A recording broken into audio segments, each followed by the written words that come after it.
Boa noite, pessoal. Sou a professora Clênia. Estamos aqui mais uma vez para uma aula de Fisiologia Humana para a turma do P3 de Radiologia. Sejam todos bem-vindos e vamos iniciar mais um assunto referente à disciplina, a qual a gente vem vendo já todos os sistemas e finalizando hoje, vamos falar sobre dois sistemas, o sistema nervoso e o sistema esquelético. Então, em relação ao sistema nervoso, vamos iniciar aqui falando um pouquinho sobre toda essa complexidade, que o sistema nervoso envolve e faz com que nós possamos, vamos dizer assim, funcionar, da forma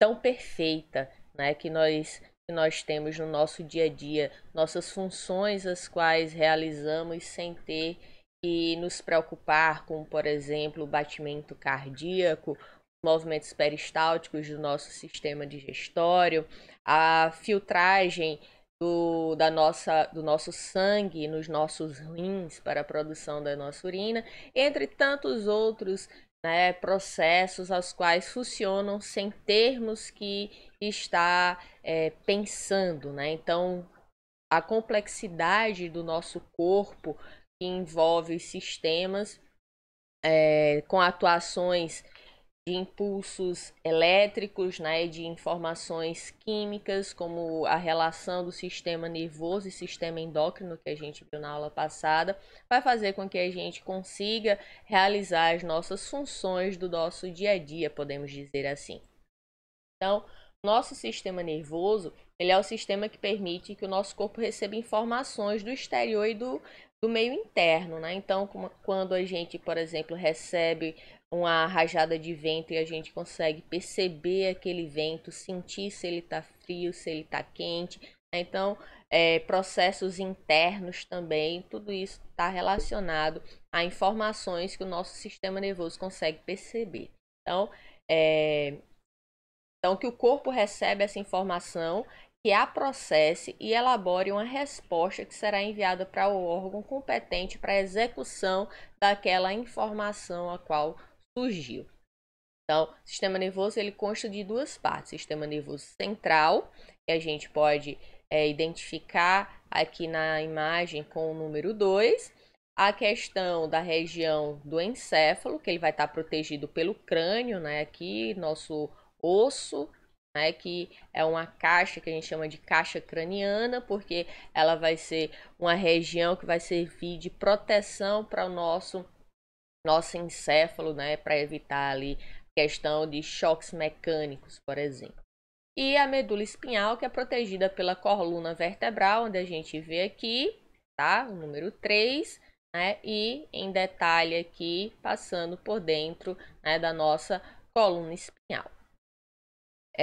Dentro do nosso sistema nervoso, no sistema nervoso central, na parte do encéfalo, a gente vai ter, principalmente, preenchendo ali a caixa craniana, o nosso cérebro, mas não podemos esquecer também da região do hipotálamo e as demais estruturas que seriam o tálamo, hipotálamo, ponte, bulbo e mesencéfalo.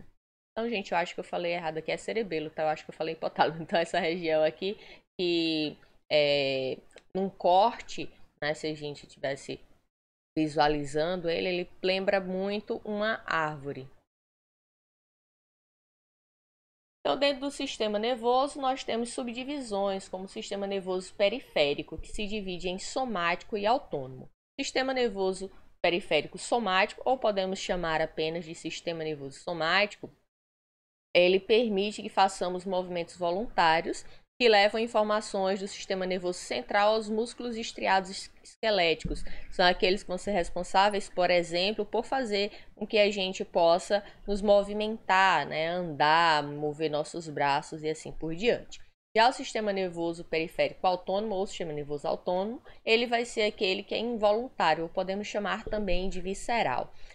Ele efetua movimentos involuntários, ou seja, que independem da sua vontade, Como a gente já tinha citado no início da aula, Aqueles movimentos que a gente faz, né, sem ter a nossa vontade, vamos dizer assim. A gente não precisa pensar para executá-los, como o batimento do nosso coração. Então, um movimento involuntário. O sistema nervoso autônomo ele serve também para regular a atividade interna do organismo, né, ao controlar a atividade de outros sistemas, como o próprio sistema circulatório, digestório, entre outros. Ele controla o automatismo desses órgãos internos, fazendo com que eles funcionem de forma automática, e é formado por neurofibras que conduzem as informações do sistema nervoso central às células musculares lisas, à musculatura estriada cardíaca e a diversas glândulas, ou seja, aqueles que possuem o seu funcionamento independente, né, da nossa vontade. Já o sistema nervoso periférico autônomo ele pode ser dividido em simpático e parasimpático. Então, no sistema nervoso simpático e parasimpático, né, eles vão fazer parte desse sistema que a gente chama de involuntário, tá? Apesar de atuarem nos mesmos órgãos, eles agem de forma antagônica, ou seja, um realiza o oposto do que o outro faz, a fim de ajustar o funcionamento do organismo a diversas situações ambientais. Enquanto um estimula, o outro vai inibir e vice-versa. Então, de forma geral, o sistema nervoso simpático, ele atua no sentido de preparar o organismo para lidar com situações que envolvam gasto de energia. Exemplo, em situações de caça, né, onde vamos supor, né, antigamente, quando estávamos em situações de evolução, né, onde a gente precisava caçar o nosso alimento, então a gente precisava ficar mais alerta. No mesmo sentido, na questão da fuga. Então, se você, por exemplo, está passando numa rua e vê um cachorro, né, um cão feroz ali na rua, você vai logo ativar ali o seu sistema nervoso simpático, porque você vai preparar o seu corpo, né, de forma automática, autônoma, involuntária, para fugir daquela situação. Isso, gente, também fica relacionado muitas vezes quando a gente se depara com situações onde mantemos ali de forma inconsciente memórias que fazem a gente reagir em determinadas situações. Como, por exemplo, às vezes uma criança ela poderia, né, gostar de animais, gostar, brincar com cachorros. E aí, em determinado momento da sua infância, algum cachorro atacou ela. E aí, passaram-se anos sem ela ter mais contato com o animal, né, com nenhum tipo de cachorro. E aí, em determinada situação, já na vida adulta, ela vê um cachorro. Então, mesmo que aquele cachorro possa ser dócil, pode ser que para ela, pelo trauma que ela desenvolveu na infância, aquilo libere nela, né, uma memória que faça com que ela dispare ali o seu sistema de fuga, né? Então, seu corpo vai preparar de forma devido ao seu subconsciente que alertou aquela memória que ela teve, né, que causou aquele trauma, fazendo com que ela fique em alerta. Muitas vezes também isso se concretiza quando a gente se depara com a situação onde você vivenciou, por exemplo, um assalto, e aí todas as vezes que você vai ter que passar por aquela situação novamente, que pode ser uma atividade simples, você já sente ali o coração acelerar, né, o corpo já reagir, mesmo que aparentemente você esteja segura em uma situação que não precisaria estar tendo, né, toda aquela reação. A exemplo, eu vivenciei uma situação onde um ônibus estava sendo assaltado e na época tinha o cobrador, ficava atrás, né, e o motorista na frente. E aí, como já estava à noite, tinha poucas pessoas no ônibus, né, eu me sentei 2 cadeiras atrás do motorista.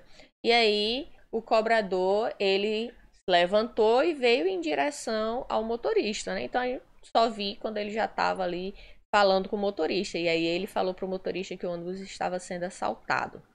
E aí retornou para trás, né? Lógico que eu não olhei para trás, né? E fiquei, né, em estado de alerta. O, o cobrador, né, teve todo ali o caixa do ônibus roubado, colocado tudo dentro de um saco pelo assaltante, e aí o assaltante ele estava se dirigindo para o início do ônibus, né, em direção ao motorista. Nesse instante, o cobrador veio atrás dele e o bandido, né, ele pegou uma faca. O cobrador conseguiu tirar a faca dele, jogou ele no chão, né, e jogou ele para fora do ônibus. A partir dessa situação, graças a Deus ninguém, né, se acidentou, ninguém se feriu, nem o cobrador, o bandido saiu, né, não sei se posteriormente foi preso, mas o que importa é que todos ficaram bem. A questão é, todas as vezes que eu pegava um ônibus em que o cobrador, e assim, na época eu morava próximo, tinha que pegar ônibus próximo ali para o ponto final do 513, né, que fica ali no final do Bessa. E como geralmente no final, né, da integração ali do Bessa tinham poucas pessoas no ônibus, era comum o cobrador se levantar e ficar ali ao lado do motorista conversando. Mas para mim, toda vez que essa situação ocorria, né, era um martírio, porque automaticamente meu cérebro já trazia ali a lembrança do assalto e meu coração, né, sempre só faltava sair pela boca, por mais que eu soubesse que ali era uma situação segura, que não estava mais ocorrendo nenhum assalto. Então, vejam que o nosso sistema nervoso, né, ele atua em diversas situações. Já o sistema nervoso parasimpático, ele atua no sentido de reparar o organismo para lidar com situações de economia de energia, né, como, por exemplo, a questão de relaxar o corpo. Então, alguns exemplos aqui da atuação do sistema antagônico entre o sistema nervoso parasimpático e simpático, onde a gente pode visualizar aqui, né, algumas situações, como por exemplo a contração da pupila no sistema parasimpático e a dilatação da pupila no sistema simpático. Lembrando que quando a gente dilata a pupila, a gente permite que mais luz entre, tá? E aí, né, dependendo da situação de fuga, você precisa ter uma visão para atuar de forma mais efetiva e aí vai ter essa dilatação da. Aqui no sistema salivar e lacrimal, o parasimpático estimula, né, o fluxo salivar e das lágrimas. Já no parasimpático, a gente tem a inibição desse fluxo. Nos pulmões, a contração dos brônquios é feita pelo sistema parasimpático e a dilatação dos mesmos pelo sistema simpático. No parasimpático, retarda os batimentos cardíacos, né, deixa a pessoa mais relaxada. Já no simpático, acelera os batimentos cardíacos, né? Lembrem-se que a gente está falando um exemplo, né, de situação de fuga. Então, o sistema simpático, ele prepara aí e vai acelerar o batimento cardíaco, porque se a gente precisar correr, a gente vai precisar de mais oxigênio e dessa forma, né, os músculos vão precisar ter energia suficiente e aí dessa forma, com a ativação do sistema simpático, a gente vai estar com o nosso corpo preparado. No fígado, a gente vai ter pelo sistema parasimpático, vai ter a liberação da bile e no simpático, a gente vai ter a conversão do glicogênio em glicose. No estômago, a gente tem a estimulação do peristaltismo e secreção, né, das enzimas que vão estar ali relacionadas ao processo digestório. Já no simpático, vai inibir o peristaltismo e a secreção. No intestino, a gente vai ter ainda a estimulação do peristaltismo e no simpático, a gente vai ter a inibição do peristaltismo. Nos rins e nas glândulas, né, suprarrenais, a gente vai ter a estimulação da secreção da adrenalina e noradrenalina pelo sistema simpático. Na bexiga, no parasimpático, ele vai contrair a bexiga e no simpático inibe a contração da bexiga. E aí a gente precisa observar que no sistema simpático a gente tem uma cadeia ganglionar que vai permitir que o impulso nervoso, né, chegue até as regiões onde o sistema simpático vai atuar. Então, o sistema nervoso, né, a base do sistema nervoso vai ser o neurônio que transmite a informação sob a forma de impulsos elétricos. Para além disso, há ainda as células da glia que protegem e nutrem os neurônios. Então a gente vai ver um pouquinho agora como que age, né, como que é a estrutura do sistema nervoso no sentido de nível de neurônios. Então, os neurônios eles são formados pelos dendritos, né, que são prolongamentos ramificados que funcionam como antenas captadoras de sinais, vão receber os estímulos ou impulsos nervosos provenientes de outros neurônios ou outras células sensoriais. Esses estímulos geralmente são enviados ao corpo celular, que é a parte mais interna aqui da principal estrutura do sistema nervoso. Então, o corpo celular, né, vai ser a parte volumosa, onde se encontra o núcleo e várias organelas citoplasmáticas. Posteriormente, a gente tem aqui os axônios, que no caso aqui o axônio, né, na imagem, responsável por transmitir o impulso e estímulos para outro neurônio ou para as células de estrutura efetora, né? Então, o estímulo ele vem neste sentido, dos dendritos, corpo celular, axônio e termina nas ramificações terminais do axônio. As células da glia. A gente vai ter quatro tipos, onde a gente pode visualizar aqui os astrócitos, que possuem prolongamentos ligados aos capilares sanguíneos e outros aos neurônios. Eles selecionam substâncias nutritivas para os neurônios e dão a eles sustentação física. Eles funcionam como uma cola e estão envolvidos na recuperação de lesões. Então, eles vão estar relacionados também aqui, né, a parte nutritiva, né, para que os neurônios eles possam se manter funcionais com todas as suas estruturas, né, mantendo seu metabolismo. A micróglia, a gente visualiza nessa imagem aqui, são macrófagos especializados responsáveis pela fagocitose de detritos, né? Então elas fazem parte aí, né, das células, vamos dizer assim, de defesa. Oligodendrócitos, células cujos prolongamentos se enrolam em torno dos axônios dos neurônios do sistema nervoso central, formando a bainha de mielina deles. Então, os oligodendrócitos eles estão no sistema nervoso central para formar a bainha de mielina. Já no sistema nervoso periférico, a gente tem as células de Schwann formando a bainha mielina nesta parte do sistema nervoso. Então, observem que os oligodendrócitos e as células de Schwann, elas são responsáveis pela bainha de mielina, só que uma no sistema nervoso central e a outra no sistema nervoso periférico. A transmissão sináptica, né, que seria a transmissão ali do impulso da informação que deve chegar e passar de uma célula a outra, ela se transmite de neurônio para neurônio ou de neurônio para célula muscular através de uma região de comunicação que se chama sinapse. Então, as membranas das duas células não estão em contato direto, encontrando-se separadas por um curto espaço, que a gente chama de intervalo sináptico, que mede de 20 a 50 nanômetros. Então, aqui a gente vê um pouco da estrutura do sistema nervoso, onde a gente tem o sistema nervoso central, né, aqui com cérebro, cerebelo, a gente tem alguns nervos que vão estar passando por todo o nosso corpo. Eu vou citar aqui alguns, né, principais, onde a gente tem aqui os nervos intercostais, responsáveis aqui pela contração, né, dos músculos que e também de toda a estrutura que permite aí os movimentos e funções da nossa região torácica. A gente tem o nervo ciático, né? Eu acho que muitos de vocês já ouviram falar ou até sofrem com o nervo ciático. Observem, né, a inervação dele, que fica aqui na região da nádega, e observem o quanto que ele é longo, né? Então, o nervo ciático, ele vem passando pela região aqui da nádega, região posterior.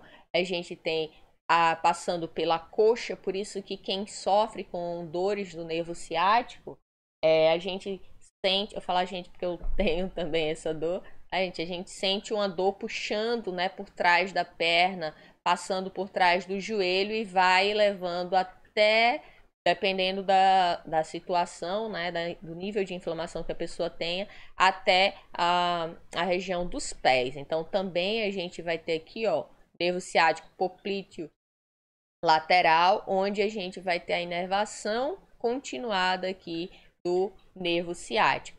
E que, né, se a pessoa tiver com o nervo inflamado, ou se tiver com algum problema em relação a ele, vai propiciar aí dores, né, muito graves. Pode ser dores mais leves, mas se não cuidado, isso pode se agravar, fazendo com que a pessoa não consiga nem sequer fazer o simples movimento de se levantar. Vamos supor, você está sentado e você quer se levantar, você não consegue porque sua perna, vamos dizer assim, ela fica sem força, né? Porque o nervo ali, ele não está conseguindo fazer a sua função adequada porque ele está inflamado. Então, dentro, né, da transmissão sináptica, a gente tem que o impulso nervoso ele é recebido pelos dendritos, passa para os axônios até se dirigir às terminações nervosas.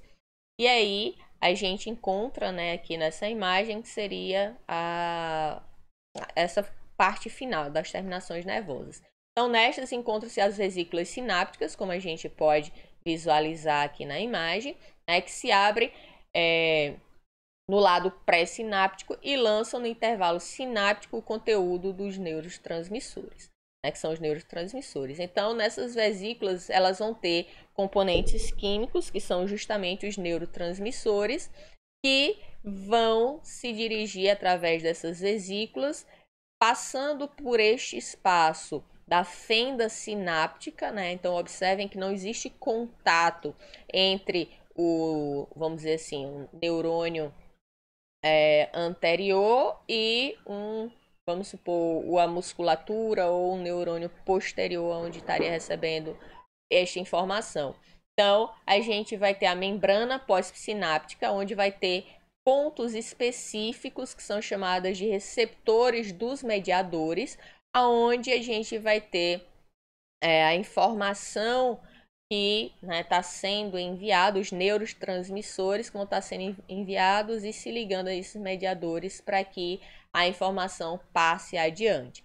Então, aqui a gente tem um exemplo de um neurônio se interligando com a musculatura esquelética, né? E teria esse processo aqui, onde a gente enviaria a mensagem, vamos dizer assim, para a função da musculatura, que poderia ser, por exemplo, a contração.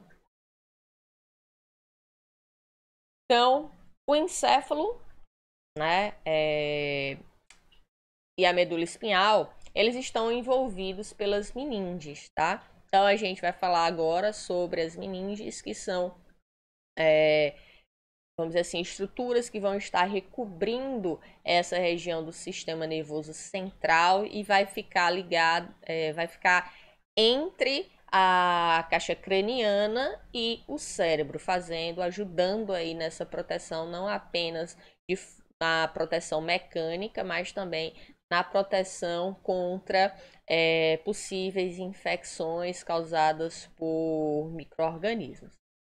Então, o encéfalo e a medula espinhal estão envolvidas pelas meninges, membranas que protegem o sistema nervoso central de possíveis traumatismos. A gente vai ter a pia mater, que está em contato com o sistema nervoso. Posteriormente, a gente tem a aracnoide, que é a membrana intermediária, e a dura mater, que é a mais externa, que está em contato com o osso, né, da caixa craniana. Aí.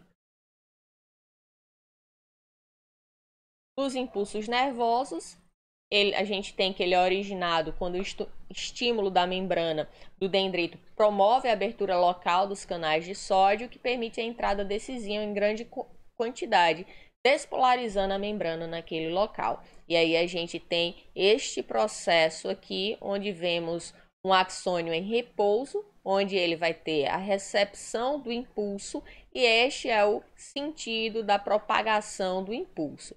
Então, a gente vai ter uma despolarização, né? A gente vê aqui uma modificação da polaridade. Aqui, positivo, a gente tem a parte externa e negativa, a gente tem a parte interna do axônio.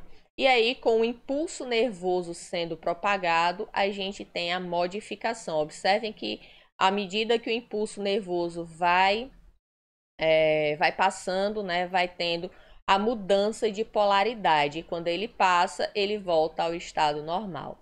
É importante destacar que o impulso nervoso está no sentido dendritos, corpo celular e axônio. E aí, para melhor exemplificar como funciona esse impulso nervoso, né, eu vou trazer aqui, né, um vídeo aqui que vai de forma ilustrativa ajudar a revisar um pouquinho essa questão que a gente falou agora das estruturas do sistema nervoso e também do impulso nervoso, o impulso elétrico, né, que a gente chama de potencial de ação. Então, como que ele vai ser propagado, né, através desse estímulo elétrico, certo? Este é o cérebro. Estima-se que nele contém aproximadamente 85 bilhões de neurônios. O neurônio é uma célula nervosa e é a unidade funcional primária do sistema nervoso. As estruturas que se estendem ao lado esquerdo de um neurônio, que se assemelham a galhos de árvore, são chamados dendritos. Os dendritos são responsáveis por captar informações dos neurônios vizinhos através de seus receptores, para transmiti-las ao corpo celular dos neurônios. Essas informações são pequenas moléculas chamadas de neurotransmissores. Os sinais captados pelos dendritos causam mudanças elétricas em um neurônio, que são interpretados em uma área chamada de soma, ou corpo celular. O soma contém um núcleo, que contém o DNA, ou material genético da célula. O soma pega toda a informação dos dendritos e as unifica em uma área conhecida como elevação do axônio. Se o sinal vindo dos dendritos é forte o suficiente, então um sinal é enviado para a próxima parte do neurônio, que é chamado de axônio. Neste ponto, o sinal é chamado de potencial de ação. O potencial de ação viaja pelo axônio, coberto pela bainha de mielina, um material isolante que ajuda a evitar que o sinal se degrade. O último passo para o potencial de ação são os terminais axônicos, também conhecidos como botões sinápticos. Quando o sinal atinge os terminais do axônio, ele libera os neurotransmissores, que irão se comunicar com os dendritos no próximo neurônio. Assim, o mesmo processo se repetirá com o próximo neurônio. Potencial de ação, também conhecido como impulso nervoso. A membrana celular do neurônio contém milhares de pequenas moléculas conhecidas como canais. Estes canais permitem a passagem de íons de sódio ou potássio. Geralmente, os canais do neurônio são fechados. Neste estado, a carga do interior da membrana celular é mais negativa do que a carga que se encontra no exterior. Se furássemos dentro da membrana com microeletrodos conectados a um voltímetro, a leitura seria registrada em cerca de 70 mV negativos, o que significa que o interior do neurônio está a menos 70 mV em relação ao exterior do neurônio. A membrana celular de um neurônio é polarizada por causa dessa diferença elétrica através da membrana. Agora, um impulso nervoso começa quando a pressão ou outros sensores entram e desequilibram a membrana plasmática do neurônio, a tal ponto que o potencial de diferença atinge uma tensão limite de cerca de 55 mV negativos. Isso faz com que centenas de canais de sódio nessa região da membrana se abram rapidamente, permitindo a entrada de sódios com carga positiva para dentro da membrana da célula. Agora, o interior da membrana ficará temporariamente mais positivo em relação ao exterior, fazendo com que a tensão suba. Isto é chamado de despolarização. A membrana agora está polarizada porque a carga líquida dentro do axônio mudou de negativo para positivo. Com o impulso, passa a começar a abrir canais de potássio carregados positivamente, permitindo o fluxo de íons de potássio, o que faz com que o interior do axônio retorne uma carga negativa líquida.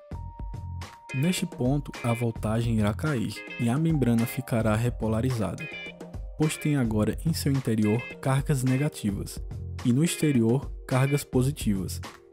Este processo de despolarização e repolarização da membrana do neurônio é chamado de potencial de ação. Potencial de ação é apenas um outro nome utilizado para impulso nervoso. Depois do impulso nervoso, alguns canais de potássio permanecem abertos um pouco mais do que o necessário para trazer a membrana de volta ao potencial de repouso. Isso resulta em um fenômeno chamado pós-potencial hiperpolarizante, no qual o potencial da membrana fica brevemente abaixo do potencial de ação. Neste estágio, o neurônio é incapaz de conduzir um impulso nervoso e entra no período refratário. O período refratário é muito curto, onde a bomba de sódio e potássio continua a retornar íons de sódio para fora e os íons de potássio para dentro do axônio, retornando assim o neurônio ao potencial de repouso.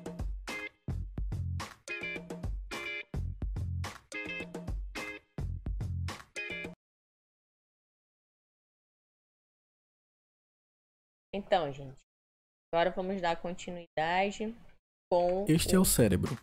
Estima-se com a finalização aqui dos impulsos nervosos, né, onde os neurônios mielinizados ele se dá em saltos, diferente do que a gente viu no neurônio sem mielina. Ele não, no caso do neurônio sem mielina, o impulso, né, ele vai passar por todo o axônio. Já no mielinizado, ele vai, né, passar em saltos, como a gente já tinha falado isso em alguns outros momentos, que eu tinha até citado a questão da como que chama? Da esclerose múltipla, né? Então, em outras palavras, só ocorre despolarização da membrana nas regiões que não estão mielinizadas. São os nós neurofibrosos, no caso aí da propagação, né, das cargas elétricas, do impulso nervoso que vai estar passando naqueles axônios mielinizados. Em decorrência disso, o impulso nervoso se propaga mais rapidamente. E agora, para finalizar nosso conteúdo dentro da disciplina de fisiologia, vamos falar sobre o nosso sistema esquelético, né? Entender um pouquinho sobre os nossos ossos, como funcionam e quais as estruturas que eles possuem, certo?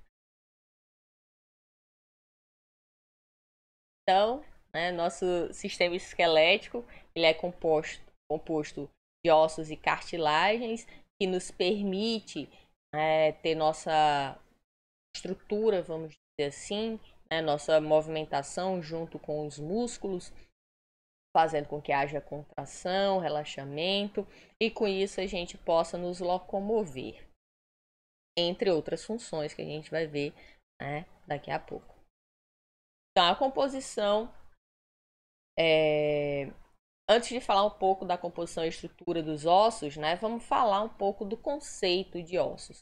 Então, os ossos, eles são órgãos esbranquiçados, muito duros, né? A gente vê a questão da rigidez dele ao tocar no osso, né? A gente pode até perceber isso em regiões onde a gente tem menos músculo, como por exemplo na ponta dos dedos, em cotovelos, joelho, na nossa própria cabeça, né, que a gente tem o nosso crânio. Então a gente pode perceber o quanto que é rígido, né, essa estrutura. Então são estruturas rígidas, duras, né, que unindo-se aos outros por intermédio das junturas ou articulações vão constituir o que a gente tem como nosso esqueleto.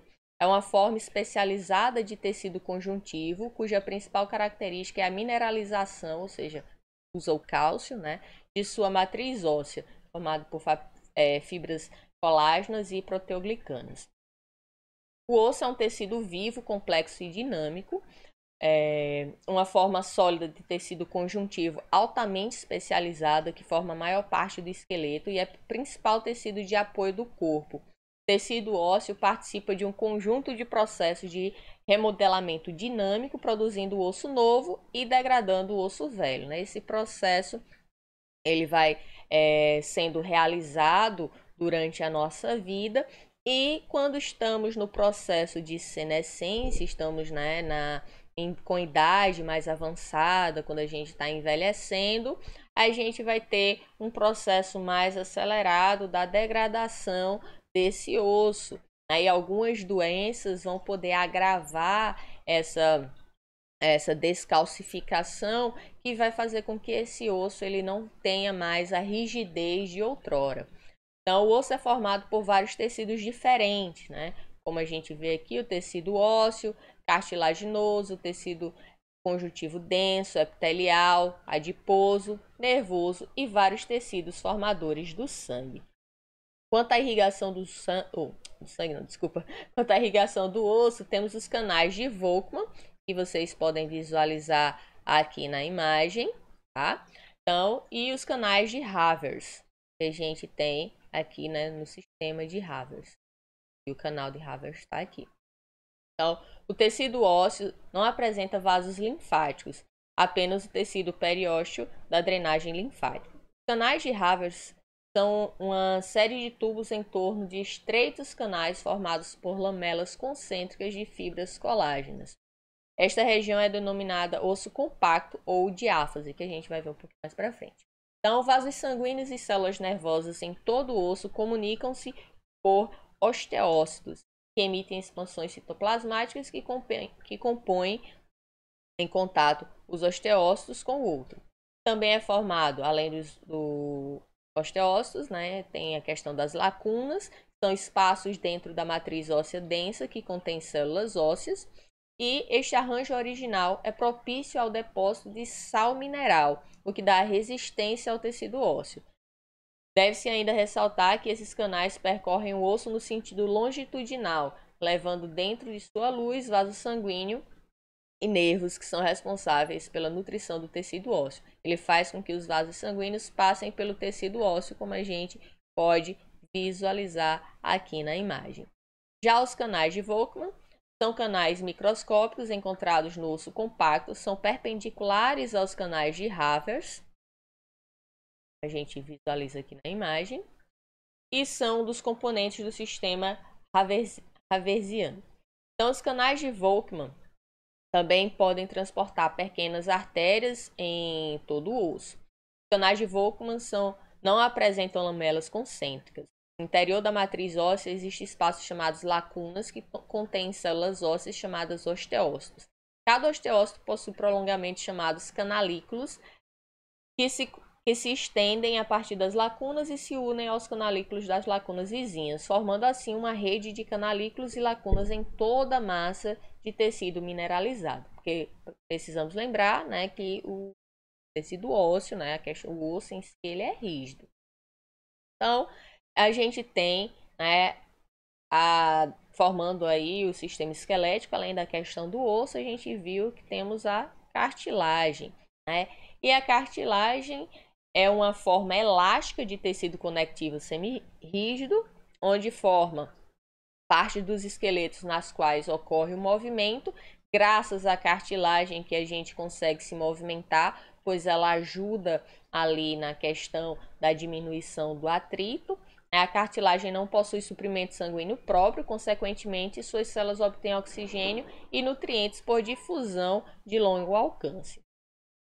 As funções do sistema esquelético, elas são sustentação do organismo, onde a gente vai ter o apoio para o corpo, como eu falei inicialmente, a proteção de estruturas vitais, como por exemplo coração, pulmões e cérebro.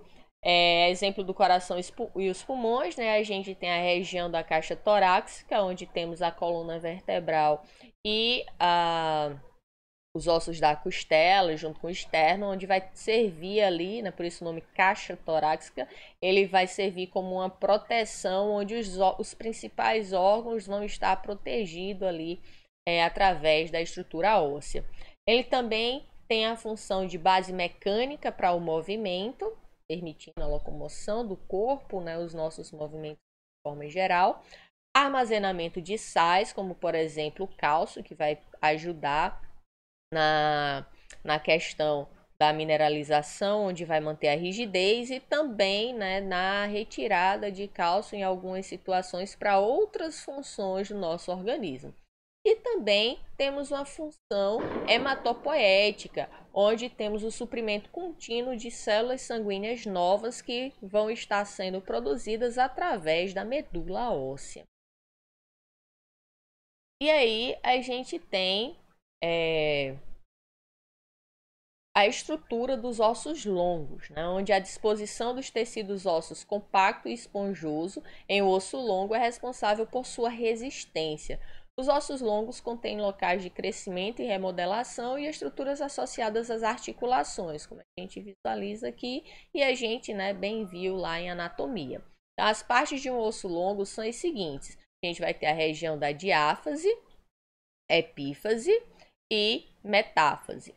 Na diáfase, ela é uma haste longa do osso, é constituída principalmente de tecido ósseo compacto, proporcionando considerável resistência ao osso longo.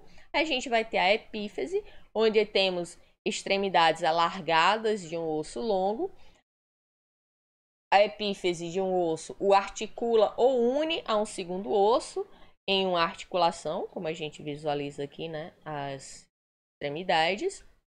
Cada epífise consiste de uma fina camada de osso compacto que reveste o osso esponjoso e recobertas por cartilagem, que a gente acabou de ver que a cartilagem vai estar ajudando aqui para que diminua o atrito entre dois ossos que estariam ali, né, formando a articulação. E a gente tem a metáfase, podemos visualizar aqui a metáfase distal e a metáfase proximal. Que é a parte dilatada da diáfise mais próxima da epífise. E aí a gente tem a configuração interna dos ossos. As diferenças entre os tipos de osso compacto, esponjoso ou reticular depende da quantidade relativa de substâncias sólidas e da quantidade e tamanho dos espaços que eles contêm. Todos os ossos têm uma fina lâmina superficial de osso compacto em torno de uma massa central de osso esponjoso, exceto onde o último é substituído por uma cavidade medular. O osso compacto do corpo, ou diáfase, que envolve a cavidade medular, é a substância cortical. A arquitetura do osso esponjoso e compacto varia de acordo com a função. O osso compacto fornece força para sustentar o peso. Nos ossos longos, planejados para rigidez e inserção de músculos e ligamentos, a quantidade do osso compacto é máxima, próximo do meio do corpo, onde ele está sujeito a curvar-se. Os ossos possuem alguma elasticidade, flexibilidade, né, e grande rigidez. No caso aqui do osso compacto, né, de forma mais resumida, a gente tem que contém pouco espaço em seus componentes rígidos, dá proteção e suporte e resiste às forças produzidas pelo peso e movimento, encontrado geralmente nas diáfases. Já o tecido ósseo esponjoso constitui a maior parte do tecido ósseo dos ossos curtos, chatos e irregulares, e maior parte é encontrada nas epífises. E aí a gente tem, né, a diferença entre periósteo e endósteo. Então, o periósteo é uma membrana de tecido conjuntivo denso, muito fibroso, que reveste a superfície externa da diáfase, fixando-se firmemente a toda a superfície externa do osso, exceto a cartilagem articular. Protege o osso e serve como ponto de fixação para os músculos e contém os vasos sanguíneos que o nutrem subjacente. Já o endósteo se encontra na superfície da cavidade medular do osso, revestido por tecido conjuntivo. Como a gente pode ver aqui na imagem, né, a superfície interna do osso revestida por células que constituem uma camada denominada endósteo. A gente visualiza nessa região aqui do osso, assim como a gente tem aqui nessa outra imagem. Então, com exceção das superfícies articulares, toda a superfície externa do osso é envolta por uma camada de tecido conjuntivo denominada de periósteo, que a gente visualiza tanto aqui nessa imagem, como também a gente pode visualizar aqui nessa camadazinha, né, que está sendo, vamos dizer assim, externalizada aqui para que ela pudesse ser visualizada. Então, gente, dentro do que foi falado, vou trazer um pouquinho para vocês, né, da parte celular, do funcionamento da matriz óssea, né? Como que é formada a estrutura óssea para que a gente possa ter os ossos, né, da forma, com as funções que a gente tem, para que ele possa se manter rígido e ao mesmo tempo tenha a sua capacidade de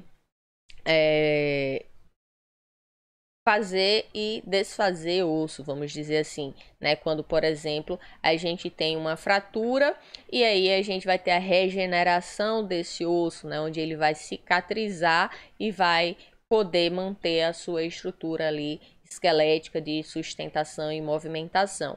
Lembrando que em acidentes, né, onde a estrutura óssea ela é rompida, como por exemplo numa fratura exposta, né, uma fratura qualquer, mas que tenha sido de maior gravidade, é necessário se buscar a ajuda médica, porque o calo ósseo que vai se formar devido à cicatrização daquela região que foi lesionada, ela pode ser feita de forma que impeça, né, os movimentos a serem realizados devido à forma que ele foi cicatrizado. Então é importante sempre buscar o serviço de saúde para situações onde a lesão, né, foi algo mais grave, além, lógico, de toda a dor que aquela pessoa, né, estaria sofrendo devido àquela lesão. Então vamos falar um pouquinho aqui sobre a matriz óssea, falando sobre os osteoblastos, osteoclastos e osteócitos, né, orgânicos e inorgânicos, que são estruturas que a gente vai ter formando aí nossos ossos. O osso é formado pela matriz óssea e por células especializadas. A matriz óssea é composta por componentes inorgânicos e orgânicos.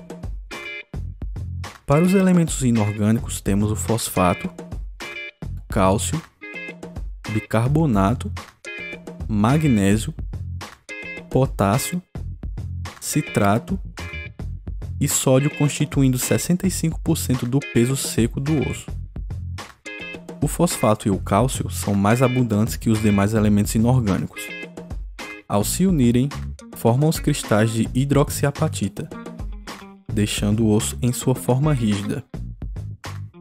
Já os componentes orgânicos constituem aproximadamente 35% do peso seco do osso, formado quase exclusivamente de colágeno tipo 1. O colágeno vem para agregar flexibilidade ao osso. Se os nossos ossos fossem compostos apenas por cálcio, nós teríamos muito mais chances de sofrer fraturas. Para resolver isto, temos a parte orgânica, que é o colágeno, com a finalidade de unir-se à estrutura inorgânica para deixar o osso mais resistente no quesito flexibilidade, evitando as chances de rompimento após os traumas recebidos nos nossos ossos. Imagine o seguinte: um copo de vidro, ao cair ao chão, irá quebrar. Porém, se for um copo de plástico, ele irá quicar e provavelmente não se quebrará em pedaços. Da mesma forma se comportará o nosso sistema ósseo devido ao colágeno. Também encontraremos células especializadas, responsáveis pelo metabolismo ósseo e capacidade de regeneração. São elas: osteoblasto, que são as células responsáveis pela formação óssea, osteoclasto, cuja função é a reabsorção óssea atuando na regeneração e remodelação óssea, e osteócitos, que são as células maduras derivadas dos osteoblastos. Este processo de metabolismo nada mais é que absorver o tecido ósseo velho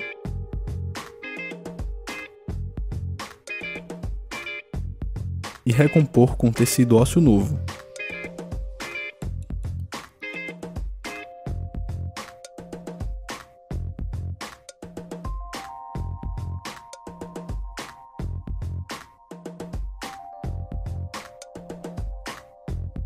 Obrigado por assistir. Compartilha o vídeo. O osso é formado pela matriz. Bom, gente, e para finalizar com uma informação, vamos dizer assim, né, que a gente viu desde o início, na verdade, eu acho que foi, a gente falou disso na nossa primeira aula, que é a questão da homeostasia, né? Manter o equilíbrio ali do funcionamento do nosso corpo. E aí a gente vai ver dentro dessa homeostasia a questão do feedback positivo e feedback negativo, né? Então, são respostas que o nosso corpo dá, que a gente já viu isso, em diversas situações quando a gente estava falando sobre os nossos sistemas, né, os demais sistemas que a gente viu. Só que aí, para dar uma revisada, né, da questão da homeostasia, como que esse mecanismo de retroalimentação ele vai funcionar, né, de forma a dar um reforço para aquela informação ou de inibir que aquilo continue sendo realizado, né? Então é o que a gente chama de feedback. E esse feedback ele pode ser positivo ou negativo de acordo com a situação que o nosso corpo esteja vivenciando. Só para trazer um outro exemplo de situação de feedback que a gente tem no nosso dia a dia, né? São situações que vocês podem ter ouvido falar, né, no nosso dia a dia, são situações onde, por exemplo, alguém pede um retorno, uma opinião sobre determinado, vamos dizer assim, determinado serviço. Então, quando você vai a uma loja, por exemplo, e você é solicitado, né, para dar uma opinião referente a como você foi atendido, se você gostou, coisas do tipo, então você está dando um feedback para aquele serviço, né, para aquela empresa, que pode ser um feedback positivo, onde você vai enaltecer, né, os pontos bons, vamos dizer assim, né, os pontos positivos daquela empresa, e pode ser também um feedback negativo, onde você vai dar um retorno ali do que não foi legal, né, se aquele atendimento não foi bom, se o ambiente, por exemplo, ele está mal iluminado, se a estrutura da loja, né, do serviço ali não está adequada. E um feedback, ele é sempre importante, né? Mas a gente, nesse sentido, né? Mas a gente não deve se até igual a questão de ouvidoria. A ouvidoria, ela é um feedback que as empresas precisam. Mas muitas vezes, nós humanos, né? A gente tem mania de nos ater apenas nas coisas ruins, né? A gente só sabe criticar, só sabe ali colocar para baixo, mas será que todos aqueles serviços, toda aquela estrutura não tem nada positivo? Será que a gente só consegue ver as coisas ruins do outro, né? Então, fica aí uma reflexão para vocês no sentido de feedback do nosso dia a dia, né? Da nossa vida.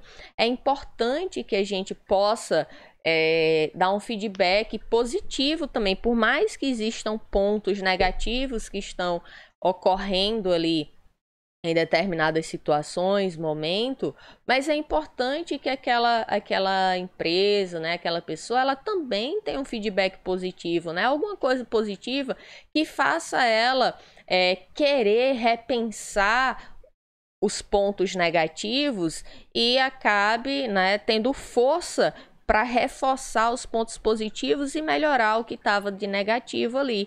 No momento que você só faz criticar, só faz destruir, né, querer degradar ali aquela pessoa, então você acaba destruindo a autoestima dela e ela muitas vezes, né, acaba ficando sem estímulo nenhum de continuar fazendo mais nada, porque simplesmente nada do que ela fez ali teve algo de positivo. Então, é importante, gente, no nosso dia a dia, a gente também saber elogiar, a gente também, né, saber que houve um esforço ali, né, que as pessoas se dedicaram, as pessoas ali passaram tempo para poder trazer aquele serviço para vocês, certo? Então, vamos falar um pouquinho agora sobre a questão do feedback dentro da homeostasia, né? Então, o feedback positivo e negativo para que a gente possa finalizar a nossa disciplina e que eu espero, né, que tenha sido de bom proveito para vocês. É considerado que um organismo está em homeostasia quando ele está em perfeito funcionamento de todos os sistemas. E para isso é fundamental, por exemplo, que nossa temperatura mantenha-se constante, nossa pressão não se eleve nem caia abruptamente e que nossos batimentos cardíacos mantenham-se em um ritmo adequado. Quando esse equilíbrio é desestruturado, vários órgãos podem sofrer mau funcionamento, o que irá prejudicar seriamente o organismo. Para isso, mecanismos de retroalimentação serão ativados para compensar o mau funcionamento. Estes mecanismos são também conhecidos como feedback positivo e feedback negativo. O feedback negativo tende a cessar o estímulo que está tirando o organismo do equilíbrio, ou seja, diminuir os efeitos que geram o desequilíbrio. Um exemplo bastante popular é o da regulação dos níveis de açúcar no sangue. Um aumento do nível de glucose no sangue, provocado pela ingestão de algum alimento rico em açúcar, dispara a produção de insulina no pâncreas, que uma vez no sangue converte a glucose em glicogênio, estabilizando os níveis de açúcar. Assim, este mecanismo tem a finalidade de anular variações indesejadas de glicose no sangue. Outro exemplo ocorre no controle da temperatura do corpo. Nos animais de sangue quente, a temperatura do corpo é regulada por receptores de temperatura no hipotálamo. A temperatura do sangue ao longo de todo o corpo é monitorizada por este sensor. Se o corpo é exposto a grandes gradientes de temperatura, por exemplo, se a temperatura ambiente atinge valores muito baixos, o sensor detecta uma discrepância entre o valor ideal e o monitorizado. Neste caso, é enviado ao organismo a sensação de frio e são acionados comportamentos e respostas fisiológicas, tal como os arrepios ou a necessidade de agasalho, que tendem a combater a diminuição de temperatura. Já o feedback positivo é o contrário do feedback negativo. Ele irá aumentar o estímulo para que aquilo que está tirando o organismo do equilíbrio cesse o mais rápido possível. Por exemplo, quando o indivíduo perde muito sangue, ocorre a queda da pressão e diminuição do fluxo sanguíneo no coração. Essa diminuição faz com que o coração se enfraqueça e bombeie menos sangue, desencadeando um enfraquecimento cada vez maior. Nesse caso, o indivíduo pode morrer em consequência desse processo. Porém, isso não significa que ele é apenas um mecanismo ruim e que produz a destruição orgânica. Há situações em que de fato ele é destrutivo, mas há outras em que ele é essencial. Temos como, por exemplo, o parto. Em uma gravidez, o miométrio, que é a parede do útero, é cheio de sensores. Estes sensores avisam o sistema nervoso central, que é o seu controlador, que você está saindo do equilíbrio. Ou seja, ao chegar em 8 meses e 28 dias, os sensores do miométrio irão enviar uma mensagem para o seu sistema nervoso central, avisando que ali não cabe mais aquele bebê. Diante disto, o sistema nervoso central irá mandar outra mensagem para a hipófise, que vai produzir o hormônio ocitocina. Esse hormônio irá agir na parede do miométrio para fazê-la contrair. A cada contração, irá ser enviado uma nova mensagem pedindo mais hormônio. Novos hormônios irão descer para realizar novas contrações. A cada contração, mais hormônios, entrando em um ciclo vicioso que só irá finalizar com a saída do bebê do útero, parando a produção dos hormônios, consequentemente cessando as contrações. Obrigado por assistir. Compartilhe o vídeo. É considerado que um organismo está em homeostasia. Então, gente, desejo a todos excelentes férias, muita saúde. Próxima semana eu estarei enviando para vocês a atividade avaliativa que será na quarta-feira, tá? Não será na terça, será na quarta. Espero que dentro, das limitações que a gente teve com essa pandemia, que a gente acabou tendo que ficar isolado, cada um dentro das suas casas, mantendo aí o isolamento na medida do possível, porque eu sei que alguns, mantiveram os seus trabalhos aí, principalmente aqueles que já são da área de saúde e precisam, estar aí no auxílio no combate à doença. Desejo que dentro, das minhas limitações na situação vivenciada atualmente com a pandemia, que as aulas tiveram que ser remotas, que eu possa ter transmitido ao máximo conhecimento para vocês.